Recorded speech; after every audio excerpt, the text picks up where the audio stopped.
Assalamualaikum warahmatullahi wabarakatuh. Saya Syahdan Maulana Saputra dari kelas 11 IPS 2 nomor absen 30. Di video kali ini saya ingin menceritakan biodata dari Tuanku Tambusai atau bisa disebut Muhammad Saleh. Nama Tuanku Tambusai. Nama asli Muhammad Saleh atau Homonangan Harahap. Tempat tanggal lahir Dalu-Dalu, Kabupaten Kampar, 5 November 1784. Tempat tanggal wafat Negeri Sembilan atau Semenanjung, Malaysia, 12 November 1882. Pendidikan agama Islam. Tuanku Tambusai tidak dapat dilepas dari perjuangan penduduk pendalaman Sumatera bagian tengah untuk melawan kolonialisme Belanda. Dalam perjuangan itu, ia bekerja sama dengan tokoh-tokoh lain, antara lain Tuanku Imam Bonjol dan Tuanku Rau. Akan tetapi tidak berarti yang satu membawahi yang lain. Mereka merupakan tokoh-tokoh yang otonom. Perjuangan Tuanku Tambusai di bagian utara, khususnya di sekitar daerah hulu sungai Rokan, memungkinkan Tuanku Imam Bonjol dapat bertahan untuk waktu yang relatif lama. Dapat dikatakan bahwa Tuanku Tambusai merupakan penyangga atau buffer yang kuat bagi pertahanan Bonjol.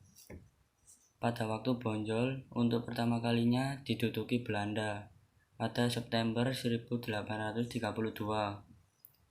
Tuanku Tambusai mengadakan kontak dengan Tuanku Imam Bonjol untuk membangkitkan perlawanan kembali.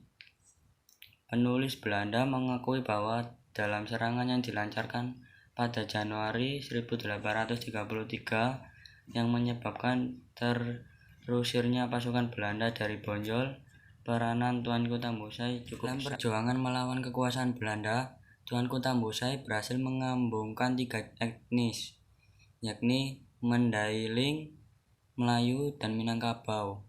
Daerah perjuangan meliputi daerah-daerah yang termasuk 3 provinsi yang sekarang, yakni Provinsi Riau, Provinsi Sumatera Barat, dan Provinsi Sumatera Utara.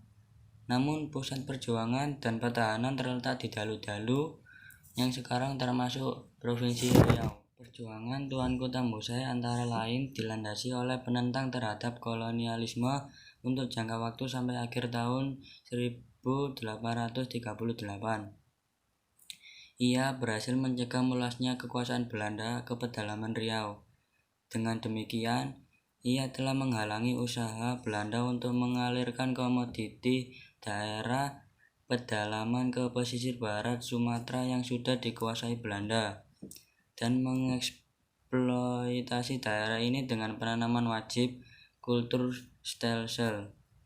Berarti sampai akhir 1838, Tuanku Tambusai berhasil mencegah ambisi politik dan ambisi ekonomi Belanda. Dalam perjuangannya, Tuanku Tambusai menolak berdamai dengan pihak Belanda.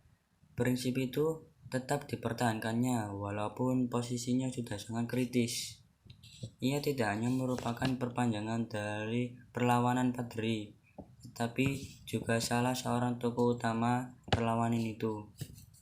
Dapat dikatakan bahwa tanpa adanya Tuanku Tambusai, perlawanan Padri mungkin sudah dapat diakhiri sebelum tahun 1837. Agaknya karena itulah Muhammad Rajab dalam buku Perang Padri menyebutkan Desember 1838 sebagai akhir Perang Padri. Dalam pengertian lain, akhir usaha ekspansi Belanda ke pedalaman Sumatera bagian tengah. Hal ini berarti bahwa tentang benteng Dalu-Dalu dan Tuanku Tambusai merupakan benteng dan toko terakhir Padri. Sebagai seorang ulama, Tuanku Tambusai menyebarkan Islam di daerah-daerah yang belum memeluk Islam, antara lain di Tapanuli Selatan. Di daerah-daerah yang sudah memeluk Islam, ia melancarkan gerakan pemurnian agama sesuai dengan Al-Quran dan Sunnah Rasul. Banyak tantangan yang dihadapinya. Ia diusir dari tanah Batak karena dianggap sebagai pengacau. Bahkan di depan kelahirannya, ia dimusuhi oleh pejabat setempat. Bersama dengan Tuanku Rao, ia mengembangkan syiar Islam di daerah Rao, Air Bangis, Padang, Lawas, dan sekitarnya. Ia pun mendirikan pesantren di Dalu-Dalu, namun kegiatannya dihalang-halangi oleh pengusaha setempat. Oleh karenanya, tempat ini terpaksa ditinggalkannya dan ia kembali ke Rau.